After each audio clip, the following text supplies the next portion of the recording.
I have 200-inch tires. This should be easy to just monster truck over these cars, right? It's not. So what are these tires actually good for? Find out in this video. Hey, this is WhyBeAre with BeamNG.drive, and a few days ago, I made a video for the 100-inch tires mod. And in that video, I claimed those are the biggest tires I've ever seen. Then, the mod got an update. Now there are 200-inch tires. These tires are so big, you can't even see the truck that is wearing them. So now we need to see, how do the 100-inch tires compare to the 200-inch tires? So with the 200-inch tires, every single movement you make has to be very, very careful and accurate. If we're just driving along at 10 miles per hour and we go full steering to the right, that's enough to just roll over the vehicle. That's all it takes to roll it over. With the 100-inch tires, we could have easily done that without issue. Next, we're going to do a small test of the off-road capabilities. So we're just going to drive in a mostly straight line into the mountain ahead of us and see what happens. The vehicle's swerving back and forth a little bit, the rear drive shaft is broken, and once that happens, we sort of just lose momentum and flip over again.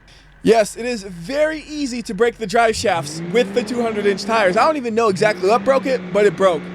So these tires are so big and absurd, they're virtually useless. You know how they have all those games where the whole idea is the controls are so bad, it makes the game hard? That's basically what these tires are. These tires are so bad, it makes driving hard. For example, just trying to drive in a straight line on a paved road, you notice the vehicle kind of has this weird harmonic motion where it goes left and right, and it's a little bit more every time. You try to straighten it out and you just can't. You just can't. And this thing is just going to roll over on itself by the time you reach like 30 or 40 miles per hour, and there you go. The car is once again dead.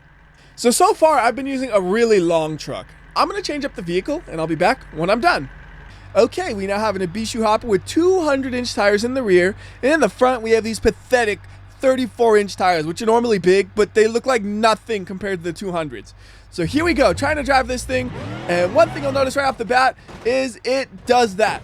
The car will flip over almost immediately if you try to drive it, and then when you try to do anything, it's just weird. It's all weird. The engine is starved of oil. It's going to die eventually. Sometimes it flips itself upright just for a moment, but most of the time, this is what it looks like. You just kind of hop up and down little by little, and then before you know it, engine is dead.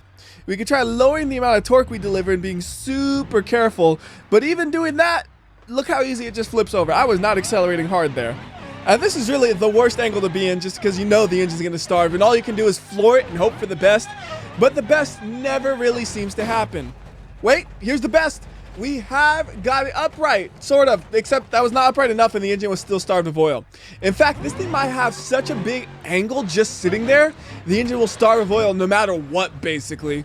So there's not really much we can do with this configuration. Let's change it up a little bit then.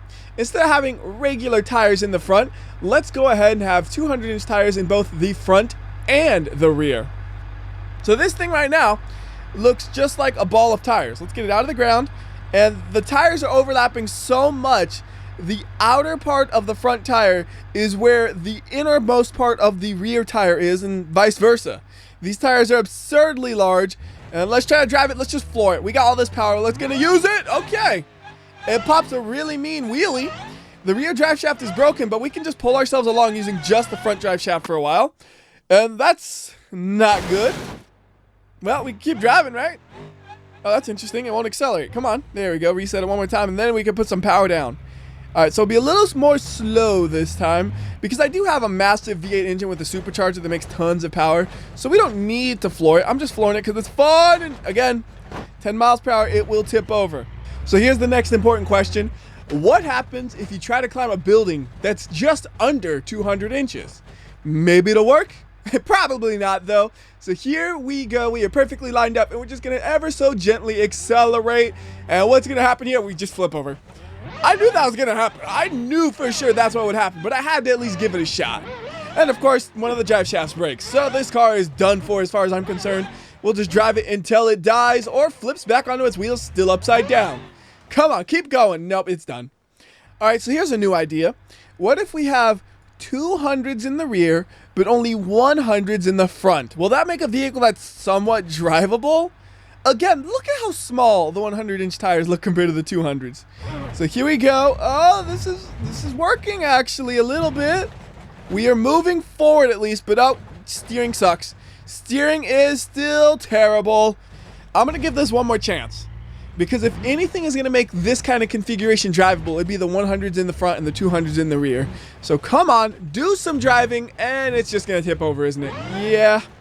Yeah, this doesn't really help at all to make it more usable. It's still terrible. So you know what? If the 100-inch tires aren't going to help me, let's put those 200s back on, and let's do another test. We're going to do the drop test, where we drop a car with 200-inch tires and one with 100-inch tires and see how they compare. First, I need to make sure that the car is level with the ground. And then we're going to go ahead and freeze physics, bring it way up into the air. And I'm bringing this way up in the air because I think these tires will work as a great cushion. And then we're going to clone the vehicle, and we're going to swap out the 200-inch tires for 100-inch tires. And I actually just noticed, when you clone a vehicle, it does raise it in the air a little bit. That I was not aware of. So we're going to have to drop this guy just a little bit to try to make the heights equal. So I'll get some slow-mo going and just let it fall for a little bit and say, what about there? Is that about equal between the two? So we'll save that spot and then bring this guy back up. All right, that looks like they're at about the same height, or at least close enough for me. So I'll go ahead and let them fall for a while because we got some distance to cover. And then once we get close to the ground, we start the slow-mo up, get some good camera angles going, and then let's really analyze this. We might even use 100 times slow-mo here to really watch how the tires compare. So here is initial impact on both of the tires right at about the same time.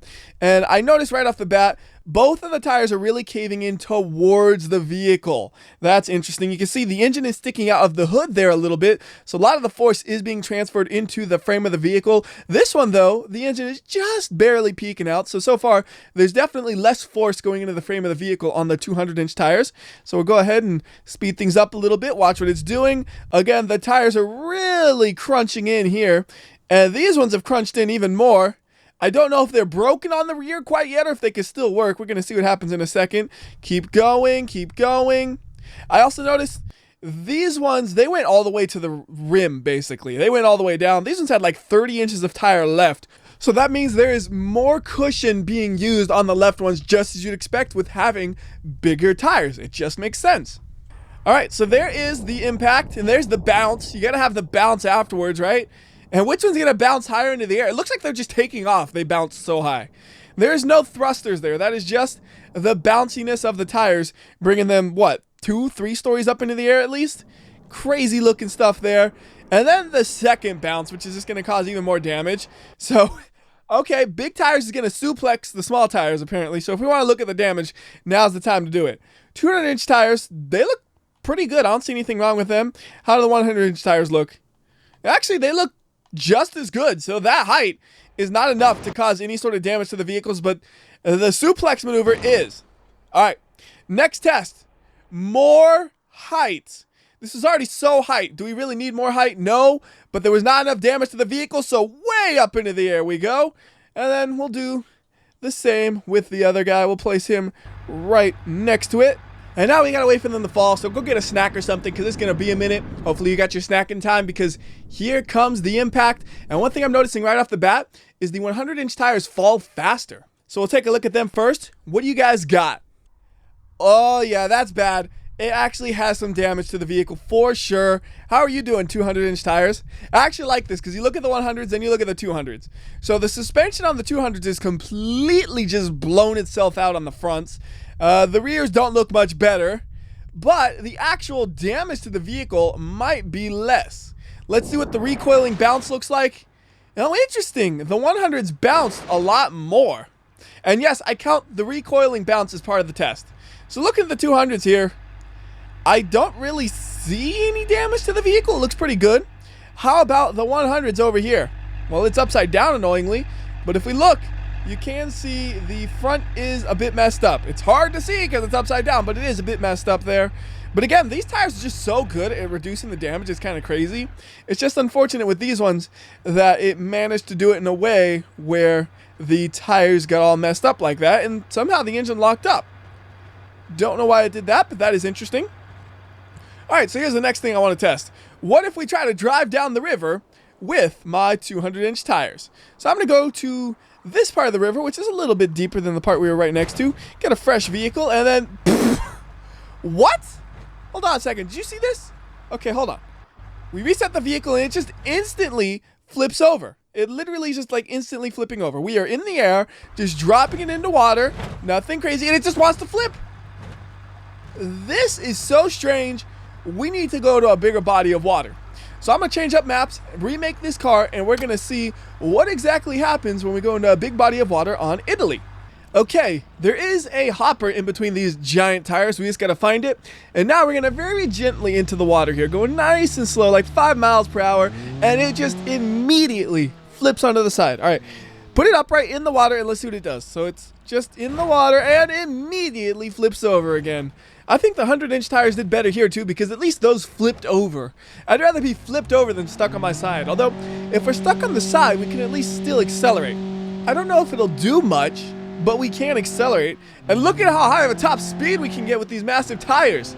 The outermost parts of the tires are spinning at 270 miles per hour, I believe. And then 300 miles per hour. They are spinning so ridiculously fast, and I have like no power to rightfully do this. This is just a regular hopper spinning the tires at stupid fast speeds.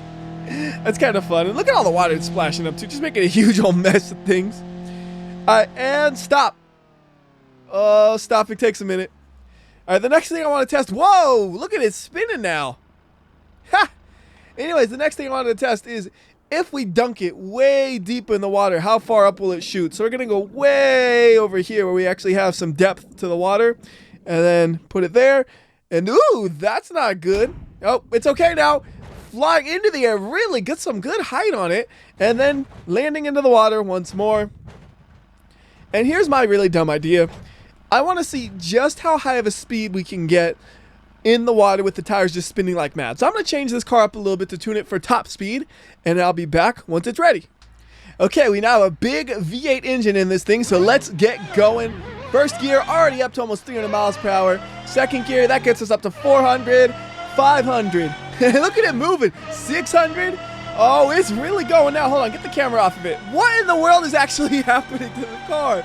700, upshift. Come on, let's go to 1,000. We're gonna, oh. It glitched out at 800 miles per hour. That's pretty good, though. We got some serious speeds going. Let's see if it'll glitch out around the same speeds or not. So come on, keep accelerating nice and steady, nice and steady. All right, getting up to 7. Wait for the shift, wait for the shift. Go. Come on, come on. Don't glitch out. 800, keep going, keep going. Oh, I heard something break. It's still going, it's still going. But it's not accelerating anymore as much. There it goes, it's accelerating, and it's losing speed. So I have really done something interesting here. I don't know exactly what I've done, but we're driving on the water. Hold on. We were literally driving on the water for just a split second. This we could not do with the 100-inch tires. The 200-inch tires are officially better for driving on the water at 1,000 miles per hour. I saw it touch 1,000 just for a second. I have absolutely no control over what direction we're going, but this is still magnificent. All right, let's see what happens when we slam on the brakes at these speeds. What will the car do? Oh, look at that. It's going into a nice tumble. High clutch temperature. Okay. Don't know exactly how I managed that by just hitting the brakes. Wow. That was some beautiful chaos there. All right, so the next thing I want to do is another monster truck style thing where we have a bunch of cars and we drive right over them. So I'll be back once it's set up. Okay, we have the perfect setup with a dramatic camera angle, and we are coming at it as straight as we can. And this is also a great camera angle so you can see how wobbly the vehicle is. Whoa! It just like suplexed the cars and then glitched out. Said, I'm out of here. I did my job. Okay, so what happens when we unfreeze physics? Oh, wow, they are all completely wrecked. I mean, that's a lot of damage. That's what you'd expect out of a monster truck, but not usually like that. So let's try this again, but this time we're going to slow it up and we're going to use a regular camera angle. We just very, very easy like drive over the cars, and yeah, that's bad. It's just too top heavy. It's going to tip over unless you have a perfectly level ramp, which you're not going to have trying to crush cars. That's simply not going to work. Now, to be fair, previously I was using a bigger vehicle for this, so I'm going to swap this out for a big fat D series, and I'll be back once it's all set up. Okay, And I like this camera angle, so we're going to use it again. And also, now would be a good time to mention, if I did that dumb thing where I had a clip at the start of the video, I'd be like, I have 200-inch tires. It should be easy to just monster truck over these cars, right? It's not. So what are these tires actually good for? Find out in this video. Spoilers, the only thing they're good for is swimming in the water at ridiculous speeds. Everything else, it feels like the 100-inch tires is just a better option. So try on this one more time, but it's not going to work. It just tips over so easily, there's no chance. These wheels are amazing, but they're also completely terrible. Maybe there's one more chance on these things for them to work.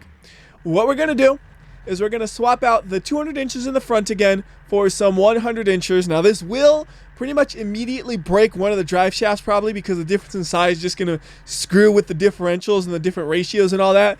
But I think we can drive a little bit doing this, and hopefully something will happen. So rear drive shaft's broken, so we're just front wheel driving it. And come on, please work, please work. Kind of. Again, it's so big in the rear, it just immediately flips over, it seems like, no matter what you do. We're going to give it one more shot, but my expectations are not high here. And, yep, it just tips over.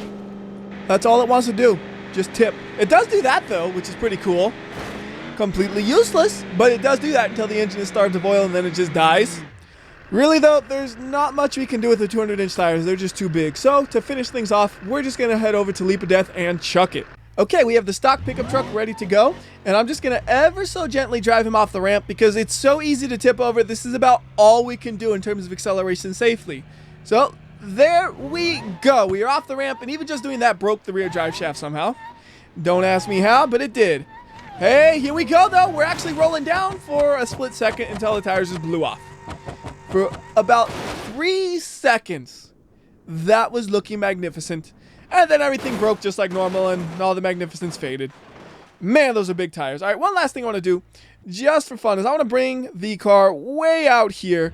And I just want to accelerate from the air and see if it worked kind of like a helicopter. Because it kind of helicoptered on the water, so maybe it could helicopter in the air a little bit. You just have so much speed rotating around, maybe something weird will happen. And by the way, I froze physics there so I could switch into high gear and downshift at the same time. I don't think I actually needed to be in low gear that whole time, but I was in low gear from when I drove off the ramp earlier. So looking at the truck right now, it's spinning at like 600 miles per hour on those wheels, and it really didn't seem like it did much at all to slow it down. The easiest way to tell if this actually does anything is if we use zero gravity. That'd probably be the trick. So if we put it to zero gravity and then do it again, now any change should be very noticeable. If this thing has any ability to helicopter up into the air some, it should be super noticeable in zero gravity. If it's barely doing anything, it will do basically nothing on Earth gravity. So we are at about 700 miles per hour at the tips of the wheels, and it's just going up ever so slowly. That's slower than moon gravity, so on Earth gravity, that would be nothing. The amount it's lifting there is just so small, it's not even worth measuring on Earth gravity. Anyways, I think that's going to do it for this video. Until next time, this has been WhyBeAre, and remember, if you like or dislike this video, I will know. I can tell by how unbelievably useless the 200-inch tires are. So do the right thing, and I'll see you next time.